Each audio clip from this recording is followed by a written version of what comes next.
At highway speeds, the average text takes your eyes off the road for about 5 seconds. That's enough time to travel the length of a football field. Stop texts, stopwrecks.org. Brought to you by the National Highway Traffic Safety Administration and the Ad Council. You're listening to Living Full Out with Nancy Solari. As a successful motivational speaker and trusted life coach, Nancy knows how you can live the life you want regardless of the challenges you face.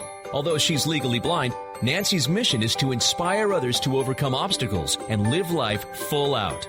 Call in at 800-333-0001 to ask Nancy for advice on topics such as relationships, finances, business, health, and more. Just call 800-333-0001. Once again, that's 800-333-0001. And now, here's Nancy. Hello, everyone. I hope you're having a wonderful day. We are going to be focusing our attention today on maximizing your potential. I mean, I just even love to say those words. I mean, who doesn't want to maximize their potential? And so over the course of today's show, I really want you to consider where in your life would you like to put more energy towards, put a plan of action together, and really move yourself forward. And that might be in regards to relationships. Maybe you are in a relationship that's kind of stagnant, or maybe you want to progress that further. Maybe you're looking for that special someone and you would like to find that as well. Or maybe it's looking to transition to a career that would make you feel as though you're living on purpose, or just finding hobbies and goals in your life that will make you feel as though you are living a life full out. You know, there's many different ways in which we can maximize our potential. And what I have learned over my time here on this planet is that when I slow down, when I have days where I can really consider what brings me the most joy, what makes me happy, you know, that's when I'm able to really wrestle in, okay, what's next for Nancy? And then when I do put together a list of ideas, I don't go after all 10 of them at the same time.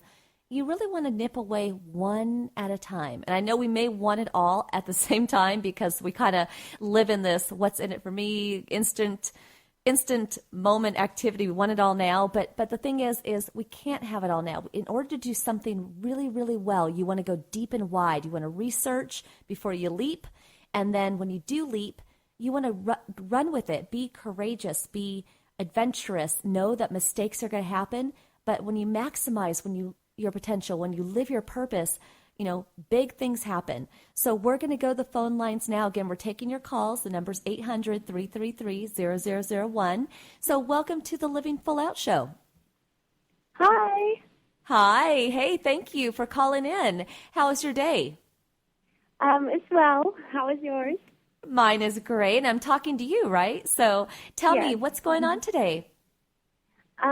So finals are here, and then I have a hard time, focusing because I always get distracted either studying alone or studying with friends. Well, what do you find that you do better at? I think studying with friends because I understand the material more. Okay.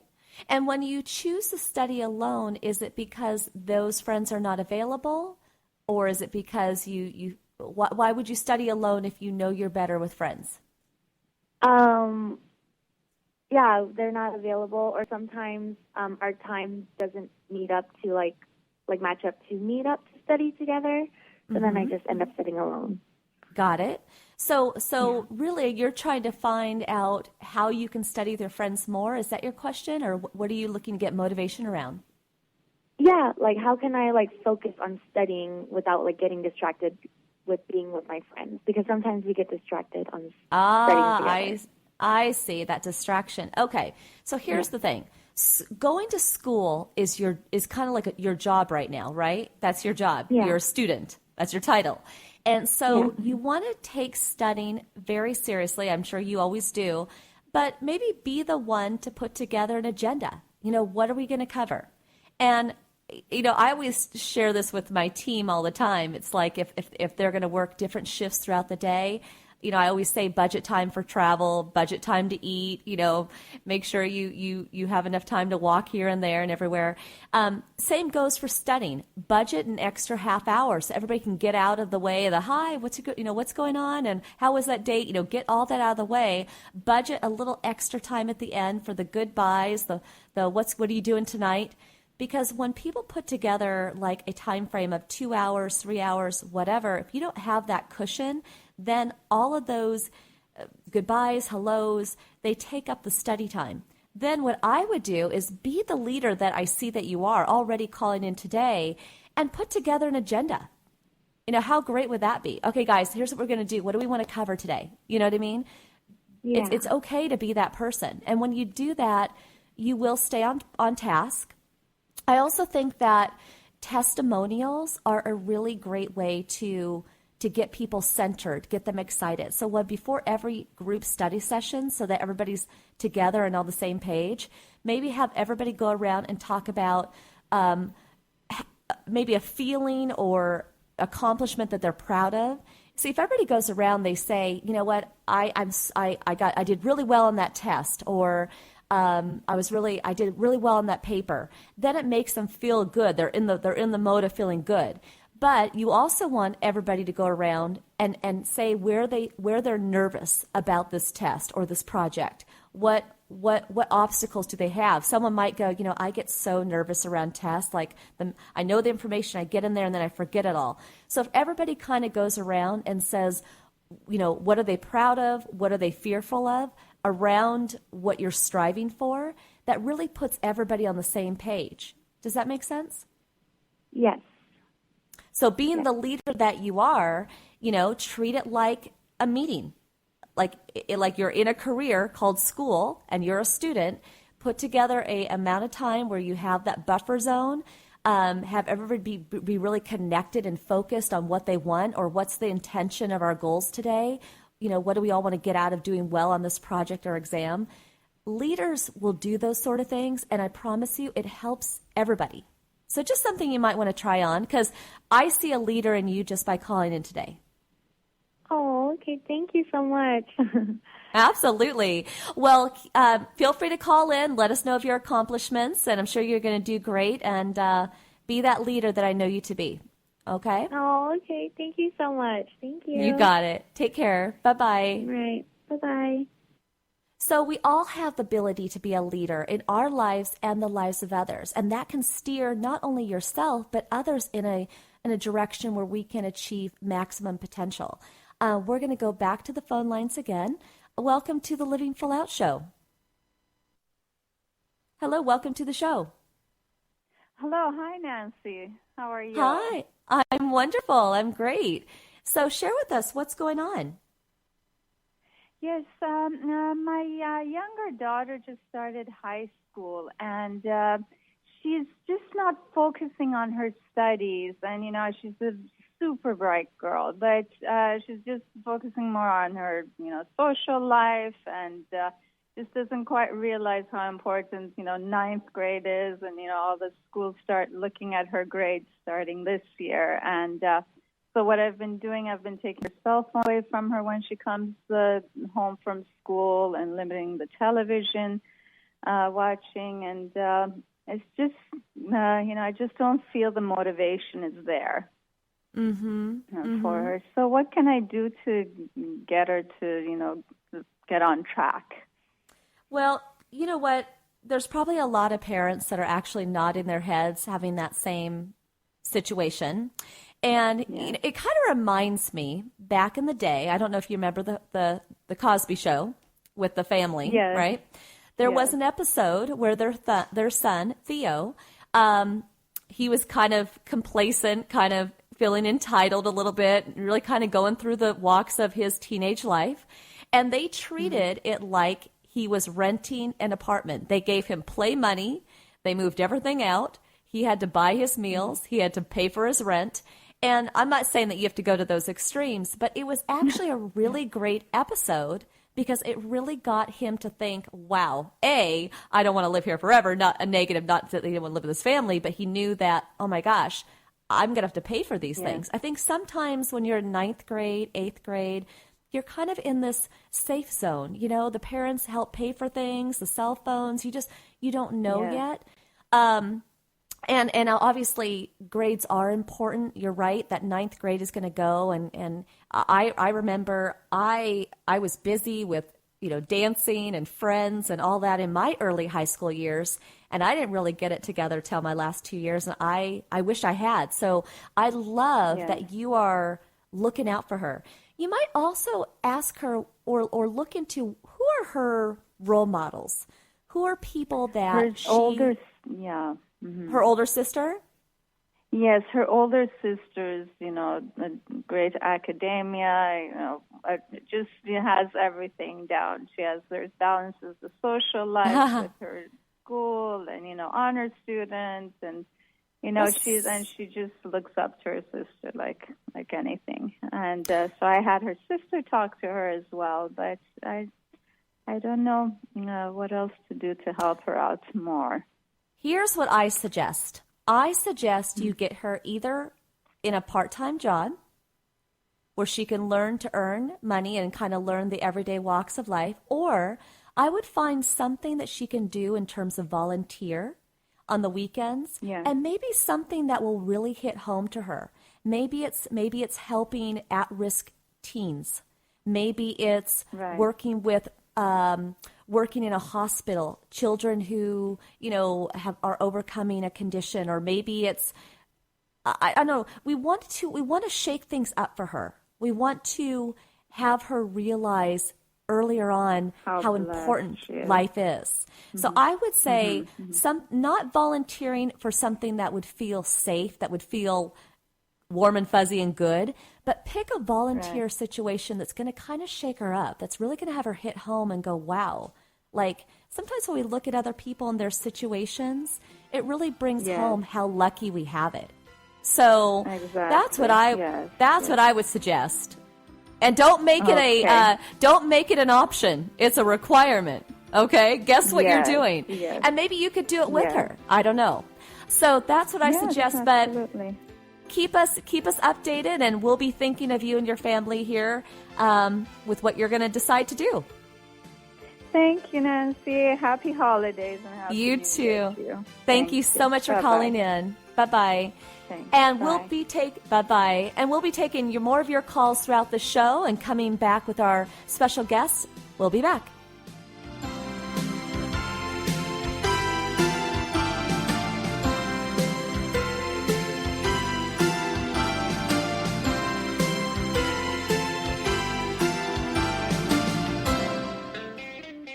Hi, I'm Ryan Seacrest for RAD. Over 300 people in this country are killed every week by a drunk driver. That's the equivalent of 2 747 plane crashes every single week. And the problem isn't going away unless we all do our part to stop it.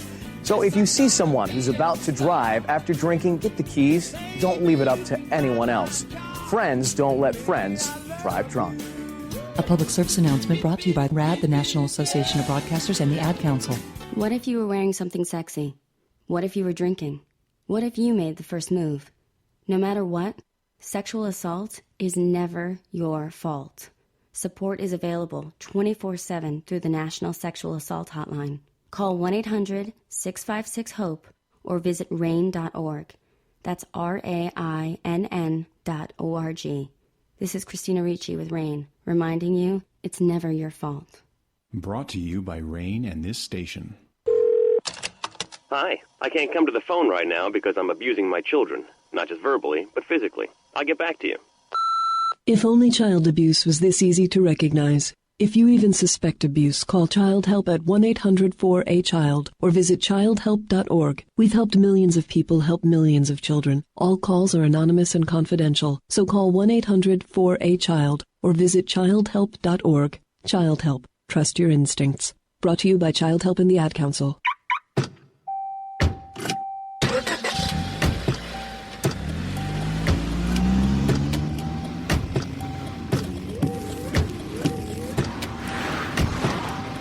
Driving has a rhythm all its own. Don't wreck it with a text. Before you get behind the wheel, silence your phone. Or better yet, designate a texter. For more text-free driving tips, visit stoptextstoprex.org. Brought to you by the Ad Council and the National Highway Traffic Safety Administration. Today, you hit the snooze bar. You checked your email. You checked your fantasy football team.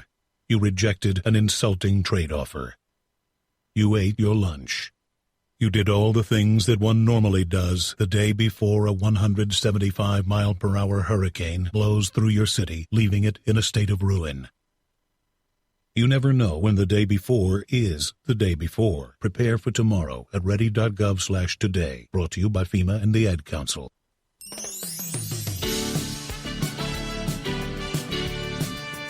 You're listening to Living Full Out with Nancy Solari. A professional motivational speaker, Nancy can help you overcome obstacles and start living full out. Call in with questions live at 800-333-0001. Once again, that's 800-333-0001. And now, here's Nancy. Hello, everyone. Welcome back to the Living Full Out Show. I am Nancy Solari. I'm so excited to be here with you today. We're talking about maximizing your potential. And, you know, that sounds like such big, great, positive words, right? And a lot of times we might say, well, that's great, Nancy. How is that going to help me? I don't even know what I want to do with my life. And a lot of times I will get coaching clients that are stuck. They're feeling really disappointed and hard on themselves about not being where they want to be in their life. I want you all to remember that life is meant to wash over you. This is an experience. This is a journey.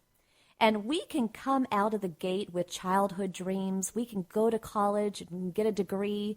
We can find a relationship, get married, and think we're running off happily ever after. But life happens. And it's not always going to be in your control.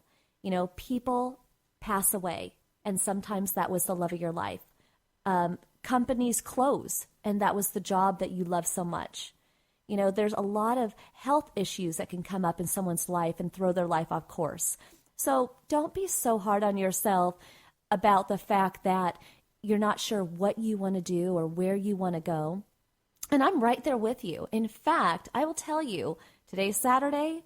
On Tuesday, I had a really hard day. I was at this event, and it was all about momentum, right? We're all about, you know, planning now for bigger things tomorrow, and that was both for personal and business. And I came away from that, and I'm a successful person, professional, and so forth, but I really came home that night, and I was sad. I was actually sad because there were a few things that I wanted to accomplish this year that I hadn't. And then I was also sad because as I was looking for something, things were so blurry because of my vision. I was like, and on top of not accomplishing what I wanted to, I wish I could see better. And then on and on and on. I was having a little bit of a pity party for Nancy. I didn't let it last too long, though, because I was able to catch myself and go, what am I doing? Why am I talking to myself in this way? Why am I letting these thoughts come in my mind? And so I share that with you because we all will have those moments. We will all have those days where we feel hopeless, we feel lost. But at the same time, that's why you're listening to shows like this. That's why there's so many motivational books out there for us to read and to turn to for inspiration. So if you're sitting in that place today, listen up, because our next guest here, Dr. Kim Dennis, has a very inspirational story that inspires me, and I'm sure she will for you as well. And just apply what you can from her story into your life. And then as we journey through the show together, at the end of the day, at the end of the show, take action on one thing in your life that will allow you to maximize yourself a little further. So I want to now go to our special guest. I'd like to welcome Dr. Kim Dennis. She has survived an eating disorder. She's been through family abuse. And today she's dedicated her life to helping young women to really thrive in life despite the challenges that they may have. So I'd like to welcome Dr. Kim Dennis. Welcome to the show. Thank you so much for having me. Absolutely. Wow, you're such a powerhouse. I don't even know where to begin with you because you're just this loving, super loving being with so much knowledge and so much to give. But I want to start with bringing our community kind of up to speed with your story.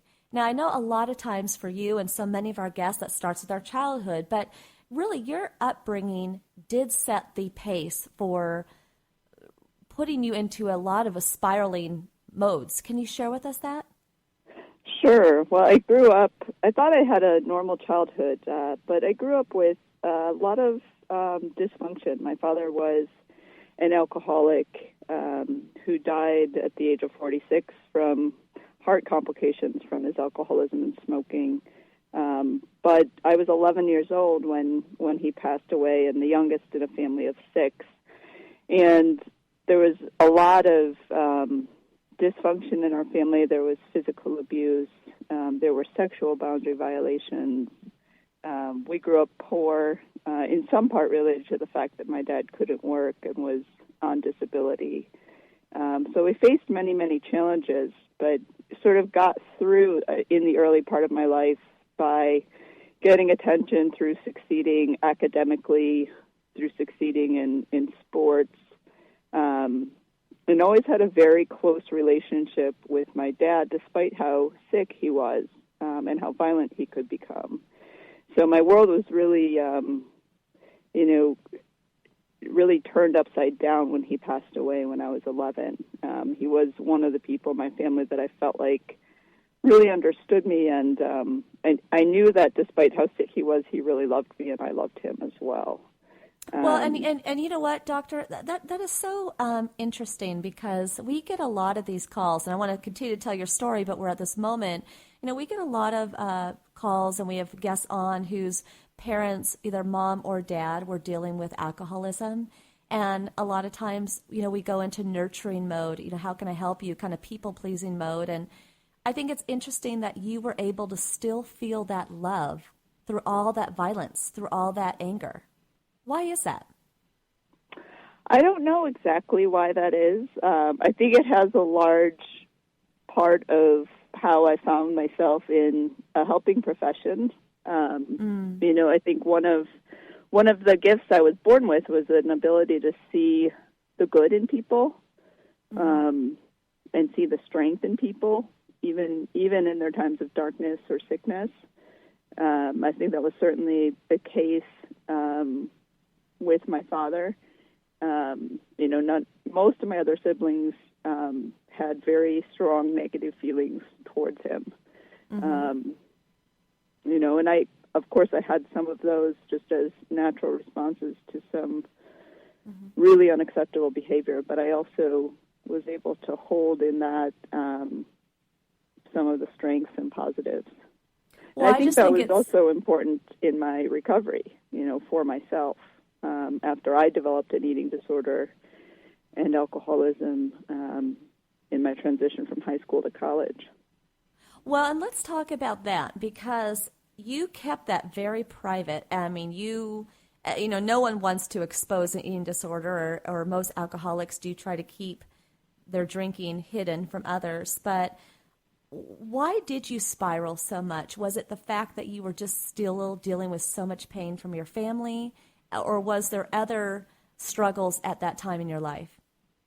Yeah, I think largely it was unhealed pain that I'd just buried and didn't even really know was there. And I was also, I struggled a lot with loneliness and isolation growing up in high school. And part of that was my perfectionism. Perfectionism can be very useful in the outside world, but also puts people kind of in a prison and separates them from other people. So, I got to college and just felt very different from everybody else there, and didn't really have any tools to cope with the stresses of, the academic pressure, being away from home. I didn't really have tools to live with. When did you know that you were in trouble? I knew I was in trouble the first time I experienced purging, which for me, I had...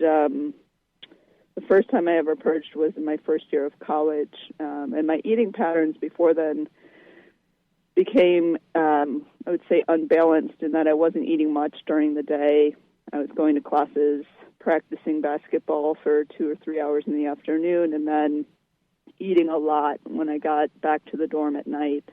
And one day, just by happenstance, with some indigestion, all of my food came up. And I knew immediately there was something very powerful about that experience. And at some level, I knew, even with that first experience of by accident purging, that that I was in trouble. You know, that purging thing is very powerful because my sisters actually went through anorexia, 2 of them, and I remember watching one of them purge one time. I was a little girl at 10, and I remember thinking, and I just packed it away in my head, and I remember maybe even 10 years later, I think I ate too much at Thanksgiving, and I was like, oh, I don't feel good. Oh, I could just stick my fingers down my throat. I didn't have it become a habit, but I do remember thinking I'd learned that. And how freeing that was, you know.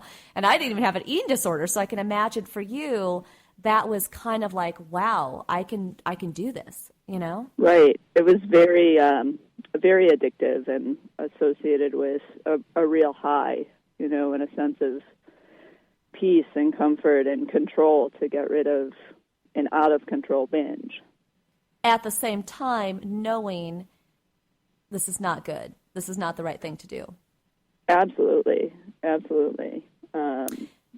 And also at the same time, definitely not wanting anyone to know ever. And also knowing that I couldn't stop it.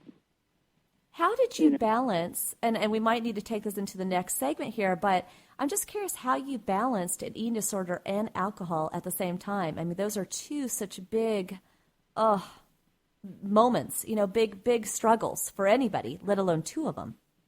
Right. Well, they were both escape mechanisms for me. You know, they both helped me get rid of anxiety, fear, any feeling really that I couldn't deal with, and they really went hand in hand. So, you know, by the time I got into medical school and these both had progressed for me, I was either not eating and drinking to intoxication or binging and purging my way throughout the day. Well, when we come back from this next commercial break, Doctor, I really want to go deeper on that because there's so many lessons that you can teach our listeners who may be struggling with those same conditions right now. So stand by. We'll be right back after this message.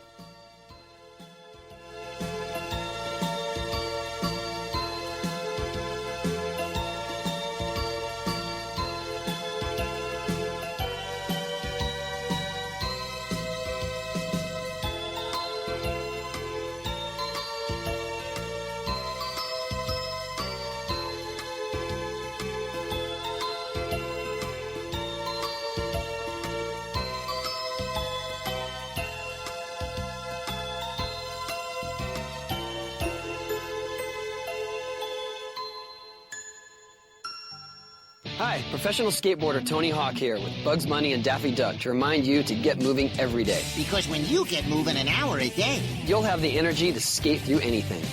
Nice play on words, Doc. That's how I roll, Bugs. So whether you like to work the half pipe, now that's catching air, kick the soccer ball around, or dance in your room, just move it your way. For an hour a day. The way you like to move, as long as you're moving. Carve out some time every day and get active. Because it's time to do a 180 on what you think exercise is. Because it can be whatever you want it to be. So be a player.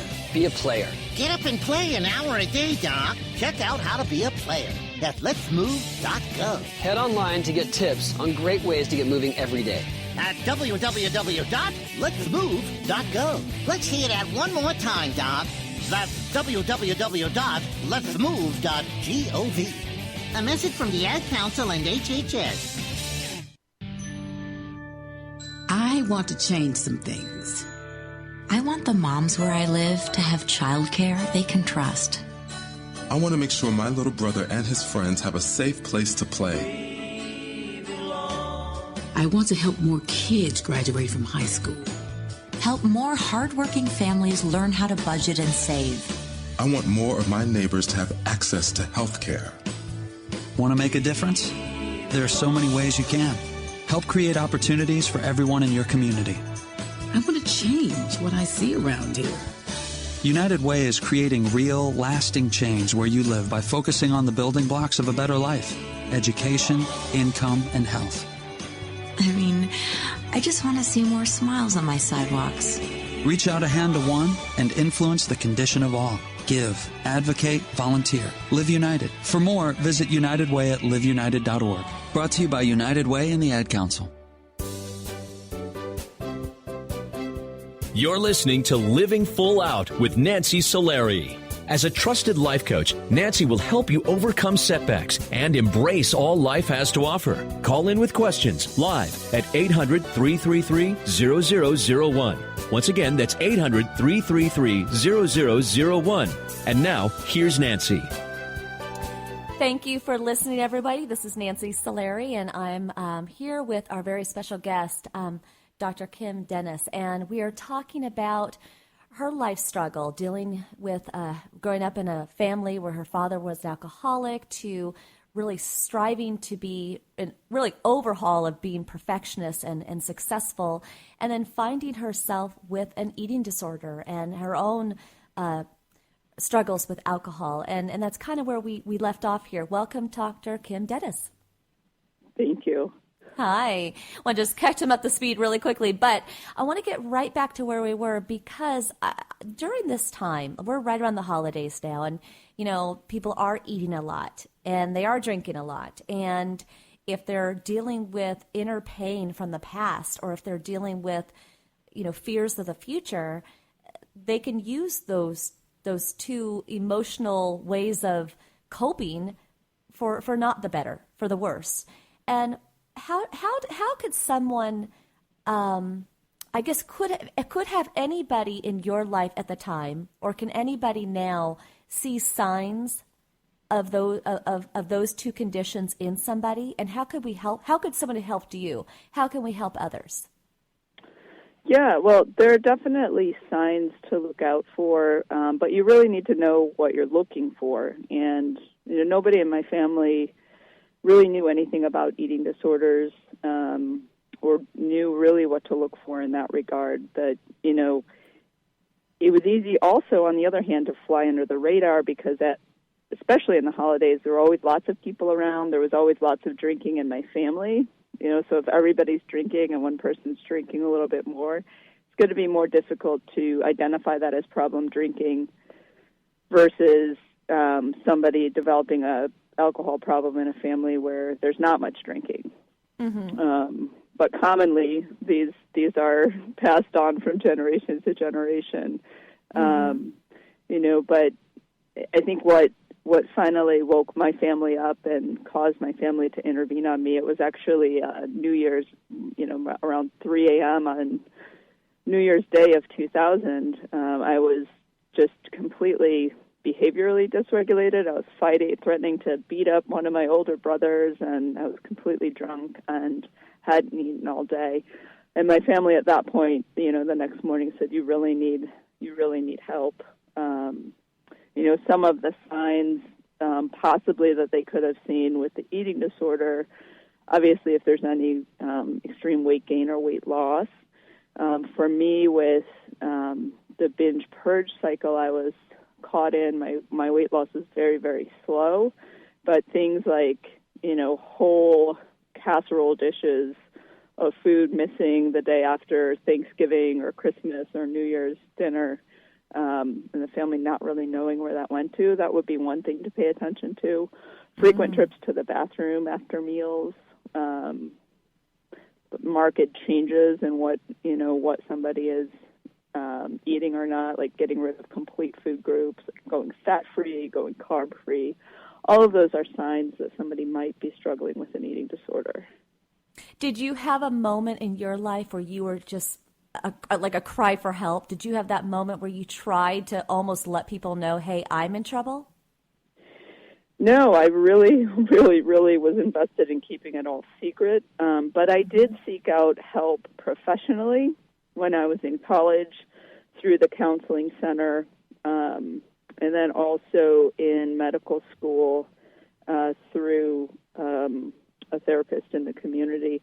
And unfortunately, the people that I went to see were not eating disorder experts and weren't really even connected to eating disorder experts, so didn't refer me to somebody that really had the expertise to help me. It's one of the reasons in my profession now I'm very passionate about, people getting help from specialists who are able to help them with the specific things that they're struggling with.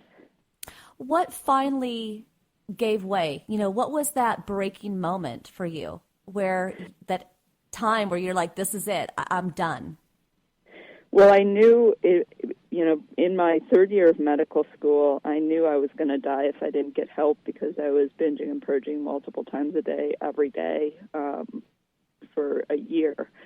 So I talked to my dean about taking a year off and doing research instead of being in the hospital. But my primary focus that year was not to do research. I knew I needed to get help. And that New Year's Day of 2000 was my, inside I was so relieved that my family said, you have to do something. We are going to make you go to treatment of some sort. I was relieved when they finally said that to me. Because I wasn't, in my mind, I had tried a couple times before, and I was sort of resigned to just dying from the eating disorder. It's interesting. I was at a hotel yesterday in the ladies' restroom, and I met this gal who had just got out of a recovery, and she was drinking. She had in her bag, she had a 6-pack of beers, believe it or not. So clearly she wasn't holding to her rehab. But how does somebody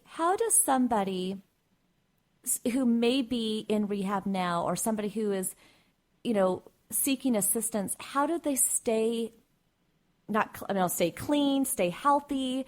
What is that ride like? What commitment does one need to really make that change? It takes a full commitment, a full commitment to give it a shot, and it takes a lot of support beyond just the hours that somebody may be with a professional, whether that's outpatient therapy or an intensive outpatient or even in rehab. So one of the keys is really teaching people how to connect with the recovery community and other people, peers that can support them in continuing to practice the difficult recovery behaviors early on when it still feels really uncomfortable, and when what feels much more familiar would be the old ways of coping. And someone might need to let go of bad habits or bad relationships. I mean, how do you recognize, how do you do that? How do you let go of that? Yeah, so, one of the things we say all the time is in order to recover, we had to let go of old people, places, and things, old ideas, old behaviors, and it's really a grieving process, because you're letting go of something that actually provided a function to you at one time, and helped you get through until you could get to a place where you could learn new things and connect with people who could support you in living in a healthy way and staying alive and thriving instead of surviving and killing yourself in the process. Mm-hmm. I know you've dedicated your life to helping others, with eating disorders and other forms of therapy that they need. But I'm just wondering, being that you're in this place now where you're helping others, one might think, well, she's made it. She's got it all together. But are there still triggers for you? Like, how do you protect yourself? I would say I've been in recovery now since I mark my recovery being in April of 2001. And, early on was certainly different than life is now. I'm not really triggered by eating disorder thoughts or drinking thoughts. That's just not part of my experience anymore. But, the things that I do still connect with people on and need support on are things like living in a balanced way, trying to balance being a good mom to my 1-year-old, a good trusted servant to the employees and the residents out at Timberline Knolls, where I'm the CEO and medical director, trying to be a good stepmom to my stepkids. So all of the, relational stuff, all of the just inner growth stuff and, continuing to live in a way where I'm honoring myself and being gentle and loving to myself and really balancing out taking care of myself with, being there for other people.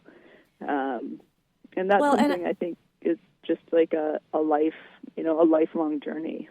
Yeah, and I'm just curious because, again, we're at this time where so many people are struggling. They're looking ahead at the new year. They want more for themselves. They want their dreams, their goals to come true, and sometimes, again, bad habits, being an alcoholic, having an eating disorder, having a disability, sometimes those can make people feel as though they can't have what they want in life. What advice would you give to somebody who may be dealing with these issues? Yeah, I've definitely been in the place where I thought I would never have, any of the things that quote-unquote normal people had in life, where I could never have imagined living my life like I'm living today. And I guess I would say to anybody feeling that way, feeling blocked, feeling different, feeling like they cannot overcome, that you can. You just can't do it alone. And even when it feels like nobody is there to help you, there are plenty of people in this world, both professionals and people in recovery alike, who are there to help you to overcome and live a life free of whatever it is that's killing you or blocking you from being your true self. Mm-hmm. Mm-hmm. Well, those are great words of advice. And honestly, thank you so much for taking time to share your story with us. I think it's important, and people dealing with even the two alcoholism and eating disorder that you were. That's just one of those things where the more vulnerable you can be, the more honest you can be with yourself, that's where the real growth happens. Would you agree? Absolutely. Absolutely. Being, getting honest with yourself and with another human being that you trust. Mm-hmm. Well, thank you so much again for being part of our show, and we'll think and wish great things for you and your family into the new year. Oh, thank you so much. I'm happy to have participated today. Thank you. Have a good rest of your day. Thank you so Thanks. much. Okay, Bye-bye. Bye. So, wow, powerful, and a reminder that we just need to have our eyes wide open to love and protect those in our lives, as well as be open and vulnerable with ourselves. We'll be right back taking your calls in the next segment.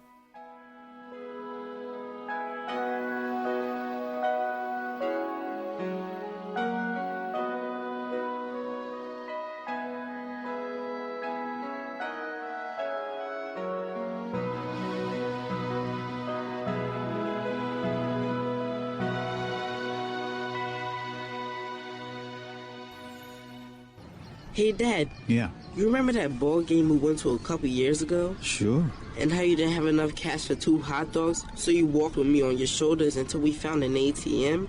And then when we got back to our seats, we never saw the hot dog guy again. Well, I don't remember all that. Yeah, that was an awesome game.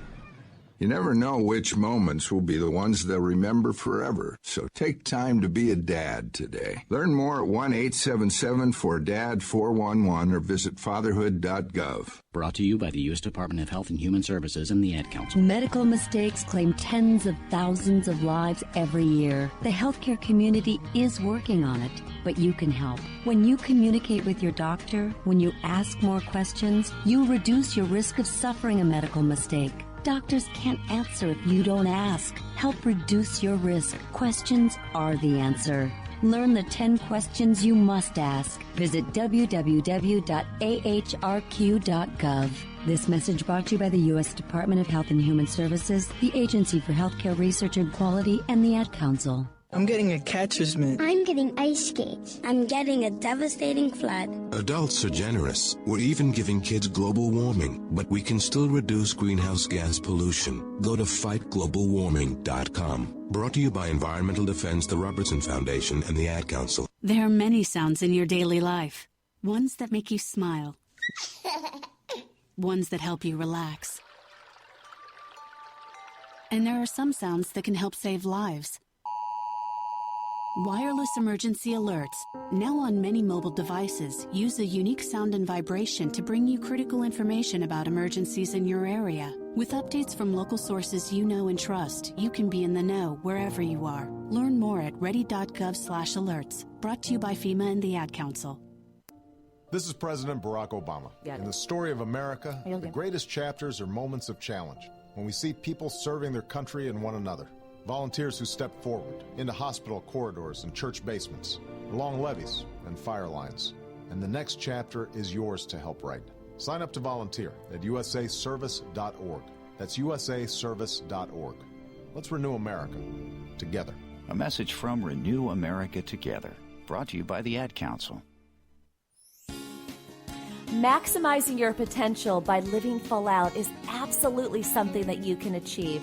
It just takes thought. It takes careful thought in recognizing what do you want most in your life, and then putting together an action plan for how you're going to achieve those measurable steps to get you what you want. Everybody has the ability to live full out, and you do have the ability to maximize your potential.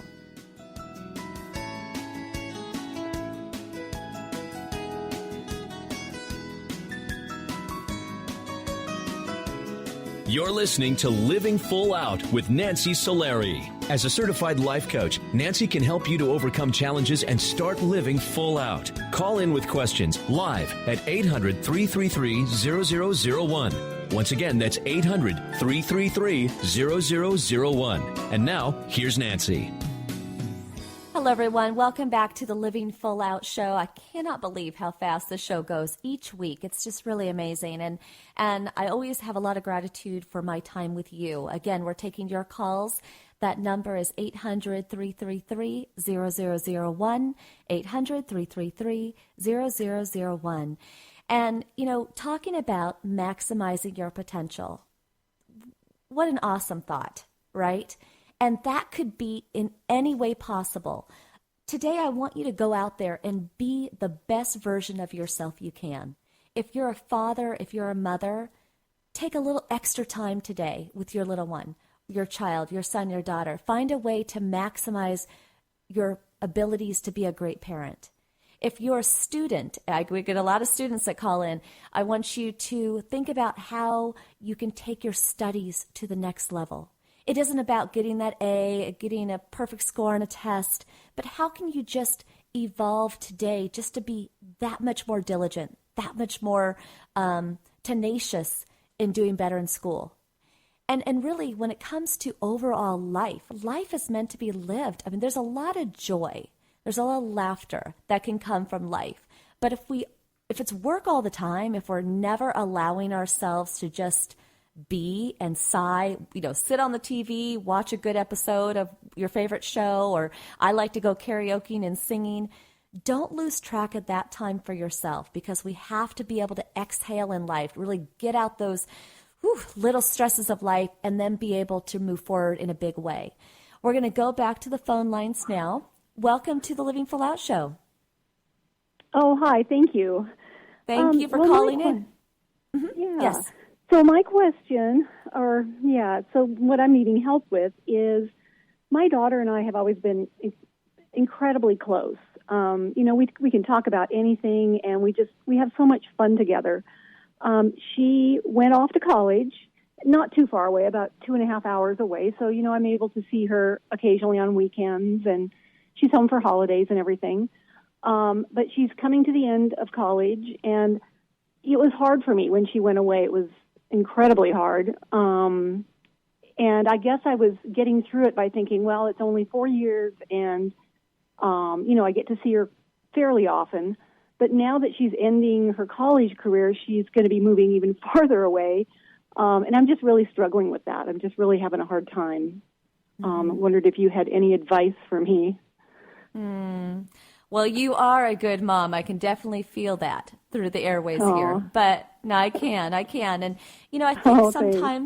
I think sometimes we have to go back in time and remember all that we want for our children, meaning that, when she was younger, did you have visions of her in a cap and gown graduating? Yes. and then visions one day of her in a wedding gown, visions one day of her calling you with, oh my gosh, Mom, guess what, ... If we don't let people evolve and grow, if we don't let our kids evolve and grow, those dreams that we have for them, they can't come true. It's almost like a double-edged sword. We want the same things they want, but if we don't let them go to experience life, then those dreams that you had for her as well, they can't come true. If we hold her so tight and so close, and we never let her graduate, we never let her meet the man of her dreams, we never let her get a job that she can be successful at, then none of those dreams can come true, right? So you have to let her go.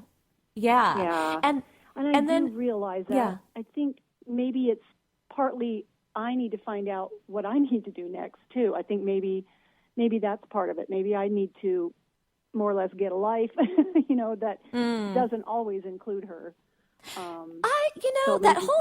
That whole get a life thing, I think you have probably a pretty good life because you've survived 2.5 hours from her, right? So I don't know. I don't think it's that you need to get a life, but here's the thing.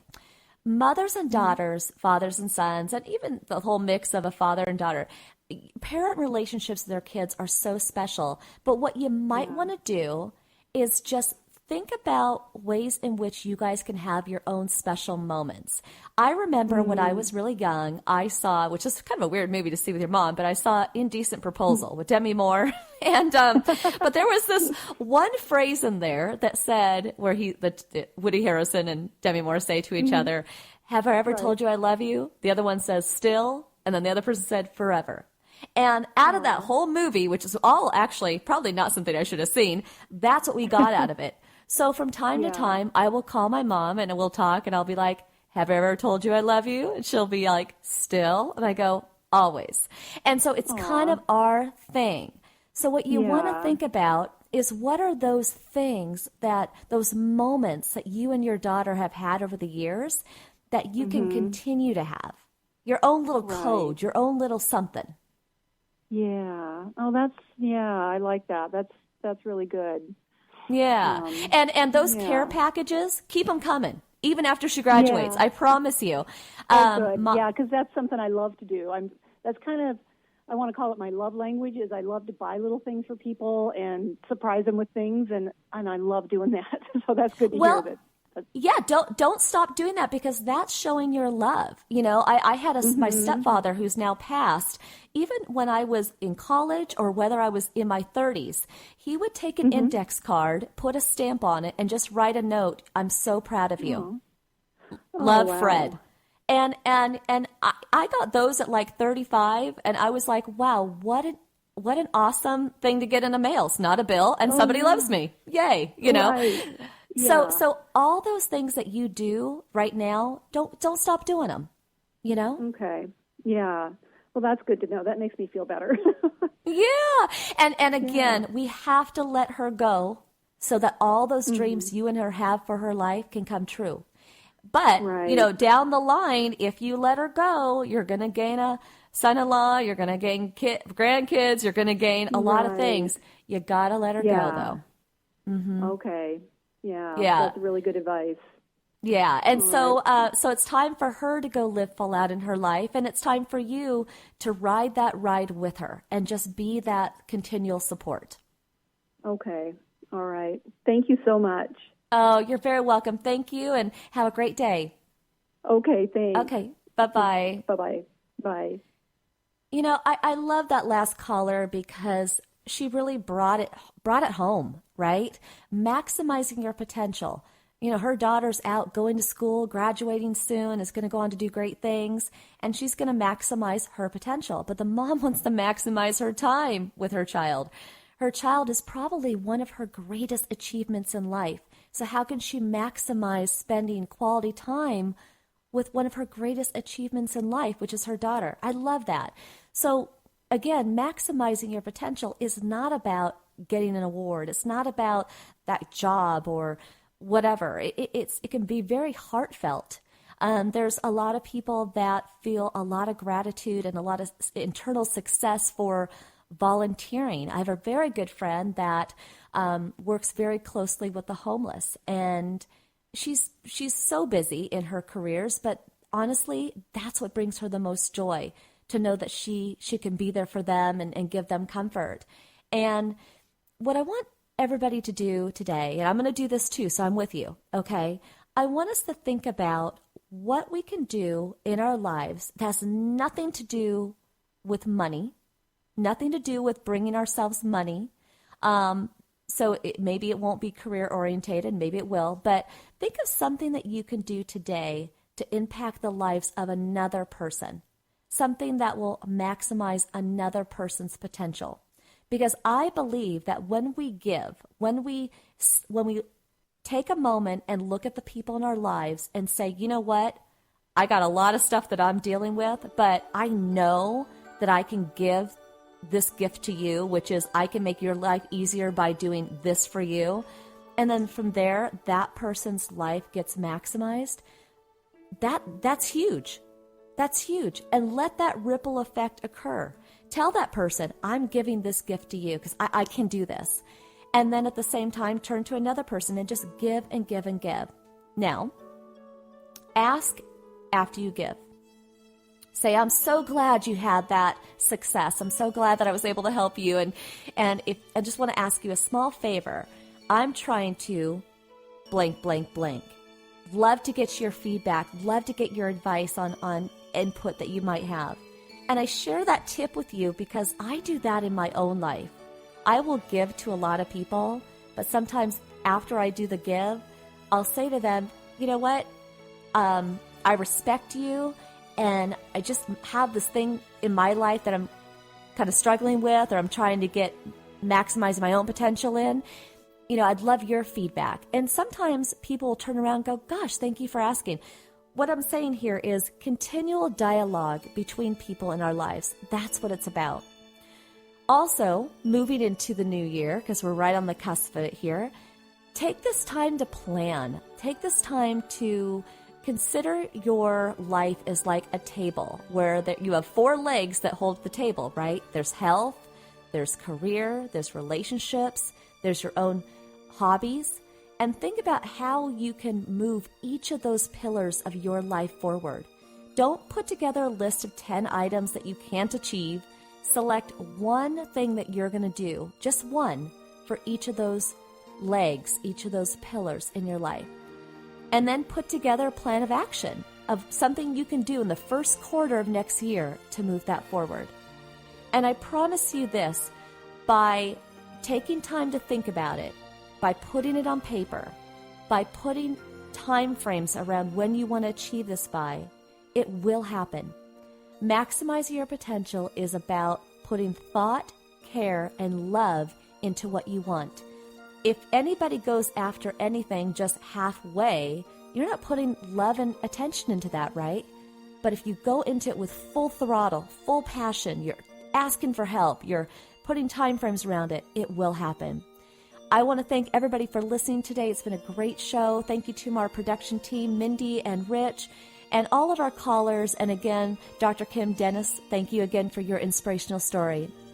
We'll be back next week with another inspirational guest and taking your calls. And most of all, truly, I want all of you to live full out in a big way. If you need to reach us, go to livingfullout.com. Thank you.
Happy holidays.